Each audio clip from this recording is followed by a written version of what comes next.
첫 번째로 개인회생과 파산은 요게 다른 거야.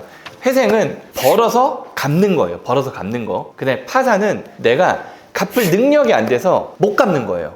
여기서 갚을 능력이 안 된다는 거에 주의하셔야 되는 거예요. 내가 직장을 다니다가 회생을 해야 되는데 나는 빚 갚기도 싫고 귀찮아. 그래가지고 회사를 그만두고 파산 신청을 했어. 되겠어요? 이게 잘 안 돼요. 왜냐면 내가 갚을 능력이 되는데 일부러 안 갚는 거거든. 이거는. 그렇기 때문에 갚을 능력이 안 돼서 못 갚는 사람은 파산 신청이 가능하고 면책도 가능하겠지만 내가 일부러 안 갚기 위해서 직장을 그만두고 사업을 그만두고 해가지고 파산 신청한다? 이거 안 될 가능성이 높은 거예요. 아시겠죠? 회생은 벌어서 갚는 거다. 그래서 내가 소득이 있어야 된다. 파산은 내가 못 버니까 갚을 능력이 안 되니까 안 갚는 거다. 그렇기 때문에 갚을 능력이 되는지 안 되는지를 꽤나 꼼꼼하게 봅니다.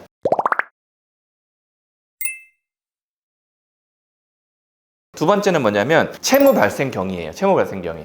쉽게 얘기해서 빚이 왜 생겼는지가 회생에서는 별로 중요하지 않아요. 근데 파산에서는 되게 중요해요. 내가 도박을 했어. 도박을 하기 위해서 여기저기 막 은행에서 빌리고 친구한테 빌리고 뭐 빌리고 했어. 그래가지고 다 날렸어. 그러면 갚을 능력이 안 되잖아. 내가 한 달에 뭐 300 벌고 뭐 애도 키우고 뭐 하고 해야 되는데 내가 봤을 때 갚을 능력이 안 돼. 그러면 회생을 한 다음에 도박빚에 대해서 뭐 청산가치 반영하라 할 수도 있고 반영하지 말라 할 수도 있고 일부 반영하라 할 수도 있겠지만 회생이 안 되는 건 아니에요. 36개월을 갚을지 60개월을 갚을지 이 회생 절차를 통해서 법원하고 계속 조율을 해 나가는 거야. 내가 사기당했어. 내가 돌려막기 했어. 내가 과소비했어. 다 회생됩니다. 내가 얼마를 갚느냐의 문제인 거지 회생은 돼. 왜냐? 갚겠다니까. 갚겠다니까 법원에서 도와주고 싶은 거예요. 근데 파산은 안 갚는 거잖아요. 안 갚는 거기 때문에 되게 꼼꼼하게 보고 나쁘게 보고 얘가 파산을 해야 되는지를 꼭 보는 거야. 파산해서 면책이 가능한지를 법원은 보는 거야.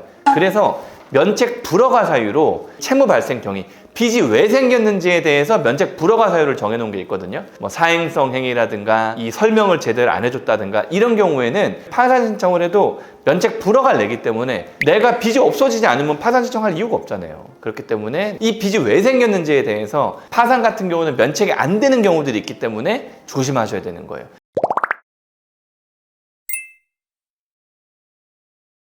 세 번째, 배우자 재산입니다. 배우자 재산. 이 서울회생법원, 수원회생법원, 부산회생법원, 그 다음에 앞으로 생길 뭐 대구, 대전, 광주 회생법원 모두 다 배우자 재산을 특별한 사유가 아니면 채무자의 재산으로 안 볼 거예요. 아마. 왜냐? 서울회생법원이 안 보니까. 회생법원은 어떤 공통된 실무 준칙을 대부분 가지고 있기 때문에 배우자 재산이 특별한 경우가 아니라면 안 봐. 근데 파산 같은 경우는 그런 게 없습니다. 파산은 내가 안 갚을 거잖아요. 근데 내가 빚을 안 갚겠다는데 배우자가 엄청 부자야. 그러면 좀 이상하잖아요. 회생 같은 경우는 배우자가 재산이 있건 없건 내가 열심히 갚겠다니까 그럼 뭐 배우자 재산은 뭐 그냥 안 봐도 되겠지만 파산 같은 경우는 내가 10원도 안 갚겠다는데 배우자가 부자라면 배우자가 어떻게 이 재산을 형성했는지 빚을 안 갚는 내가 이 돈을 막 보내줬는지 마누라한테 막 보내줬는지 제가 만약에 파산하면 우리 마누라는 지금 놀고 있기 때문에 우리 마누라한테 있는 재산들은 다 제 재산으로 반영을 하겠죠. 근데 제가 열심히 갚겠다면 마누라가 부자가 말고 뭔 상관이에요. 내가 열심히 갚겠다는데. 그래서 배우자 재산이 많으면 개인 파산은 좀 위험하다 이렇게 보시면 돼요. 지금 보시는 영상이 이해가 잘 안 되시면 회생에 대한 기초가 좀 부족하신 거거든요. 이 영상 오른쪽 위에 있는 요 깜빡깜빡거리 링크 있잖아요. 그거 누르셔가지고 회생의 기초 공부하세요. 엄청 쉽게 찍어놨습니다.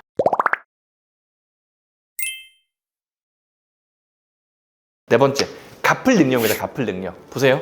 회생 같은 경우는 벌어서 갚는 거잖아요. 벌어서 갚는 거. 근데 파산 같은 경우는 못 버니까 안 갚는 거잖아요. 내가 갚을 능력이 있는지 없는지 아까 꼼꼼하게 본다 그랬잖아요. 그래서 내가 나이가 엄청 많은지 아니면 아픈지 정신적으로 좀 문제가 있는지 이런 것들을 파산할 때는 꼼꼼하게 봅니다. 뭐 70 먹은 아저씨, 뭐 65세 이상 된 할머니 파산 가능할 거라고 봐요. 근데 40 먹은 저 같은 사람 30 먹은 무슨 사업하다 망한 사람 이런 사람들 파산 들어갔을 때 생각보다 그렇게 잘 안 해줍니다. 생각보다 보정이 나와요.